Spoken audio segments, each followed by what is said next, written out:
been doing some research into the different Catholic knighthoods and orders that are out there, and one of which is the Knights of the Equestrian Order. They are headquartered in Rome, but their big thing is the Church of the Holy Sepulchre in Jerusalem. Very interesting. I'm going to be talking more about that in future videos, but I just had to share this thing. This is incredible. This guy in this interview here, the older man that's sitting there by himself, the black suit jacket, the white shirt, and a tie there, he is a Knight of Columbus. Okay, and then this man with his wife sitting off to his side, they are Knights of the Equestrian Order. Both husband and wife, usually get into the thing. The women wear black, capes with the Jerusalem cross on the arm, kind of over here, kind of like the Nazis wore their armbands. No connections, of course. Actually, we're going to talk about that here in just a little bit. But and then the men wear the white robe with the Jerusalem cross on it. But just to show you how bad, Roman Catholics really, their knowledge of the Bible, it just, it's like I just started dying laughing when I heard this.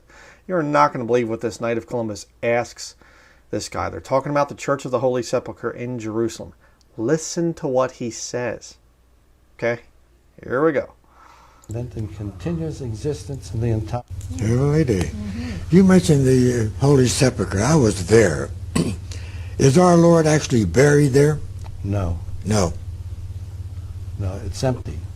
I see. Reminiscent of Easter Sunday, the resurrection, the tomb is empty. And it's been empty ever since. I see.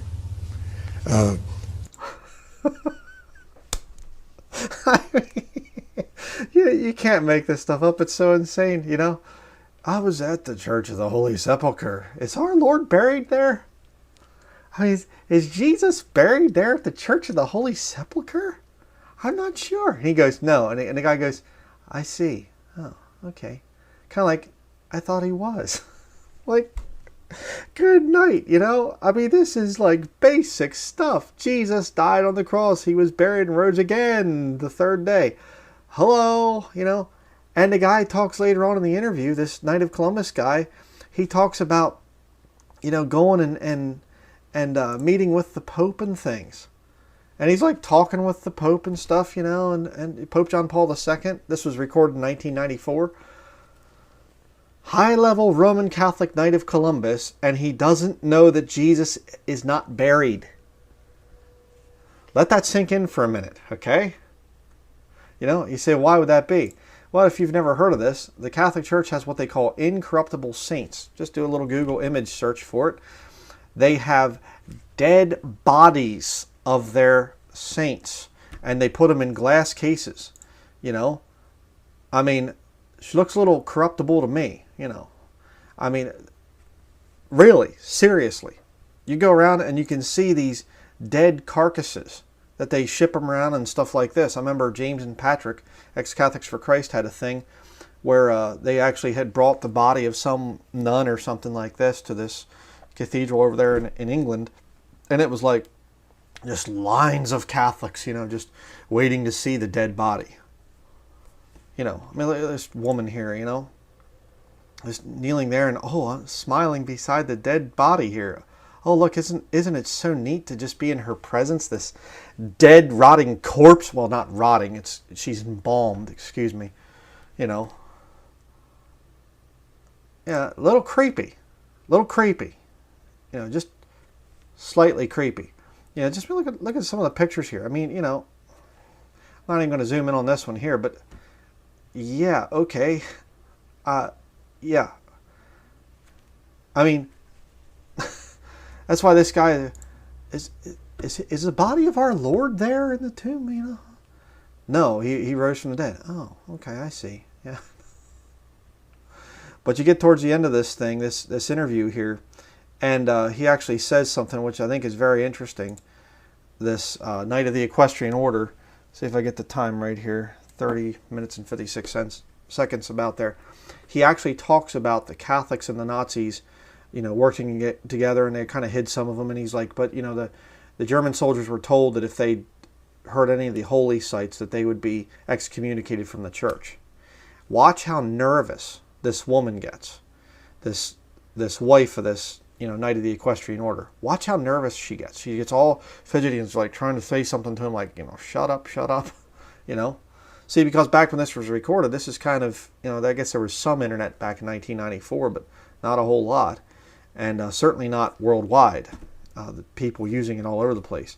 But so this is just Catholics speaking with Catholics. So they don't really have much fear about bringing out some of the truth. But now it's online, and so people like me, Bible-believing Christians, can come out and pick this thing apart. And it's incredible. If you want to know about the Knights of the Equestrian Order, it's the oldest military order in Catholicism. Very, very powerful. Extremely powerful. Very rich, wealthy, influential people, which I'll say more on that here in just a minute. But listen to what he says and watch his wife's reaction. If you destroy this church, you have to destroy me. And he said they wouldn't burn down the church in reference to burning the monks, because if you recall, in World War II, the Vatican City State was sanctuary, and Pope Pius XII threatened to excommunicate every German in the army if they destroyed or harmed the Vatican City State. That's it. Well, I see we're I see we're out of time. Yeah, I bet. But did you see her? She's like, forget it. You're just like, just got all nervous. You see, because the Vatican, they try to say that, like some will say the Vatican was like a safe haven for Jews and stuff. No, it wasn't. No, it wasn't. It was a safe haven for Nazis. And of course, they were given direct orders, don't harm anything. And it was both Germans and Americans and any other forces and things like that. Your name is mud if you mess with Roman Catholic sites. Why? Because the Vatican controls the governments of the world. Absolutely.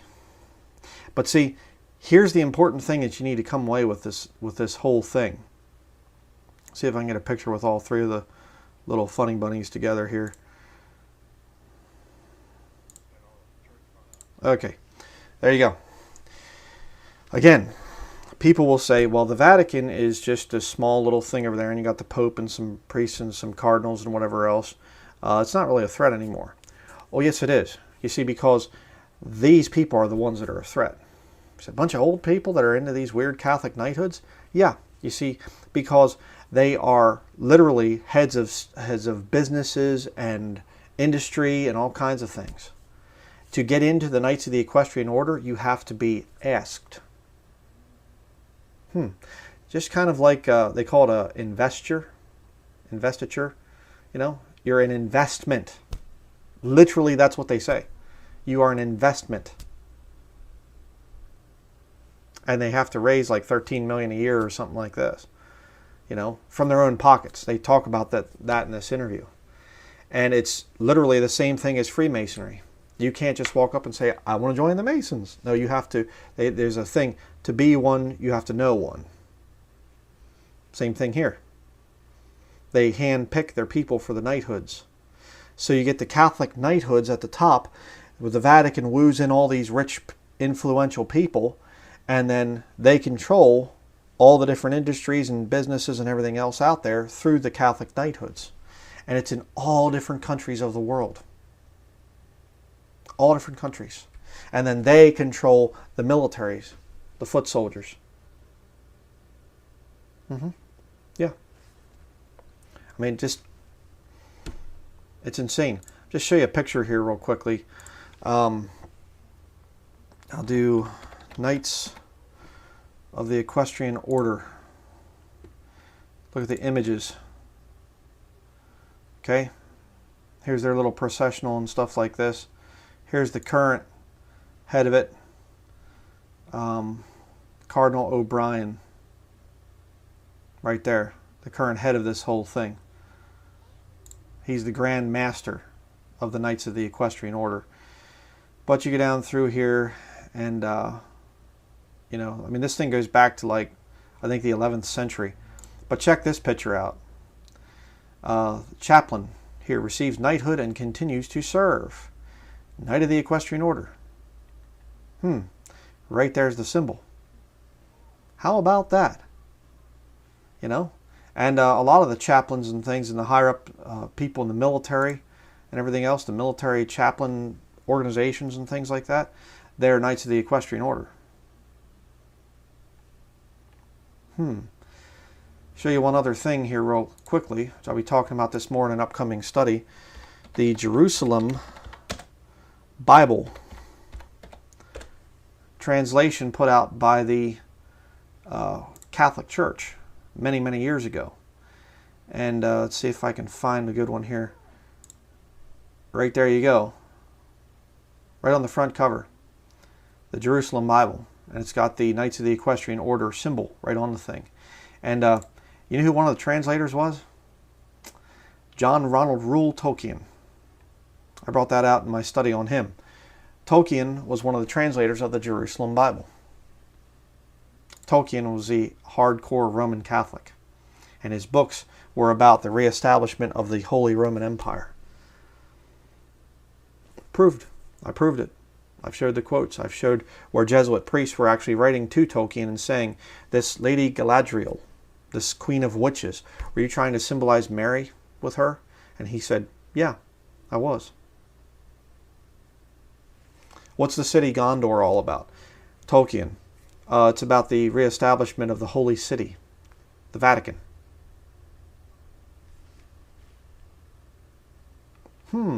Interesting. But yeah, this is one of the many knighthoods of Roman Catholicism. You know, just insane. And these very rich, powerful people are part of it. And to get in, you have to know one. So, just thought I had to share that, though. You know, this thing of it's I didn't know. You know, is our Lord's body, is it buried there? You know. You know, no, he rose from the dead. Oh, okay, I see. That's interesting.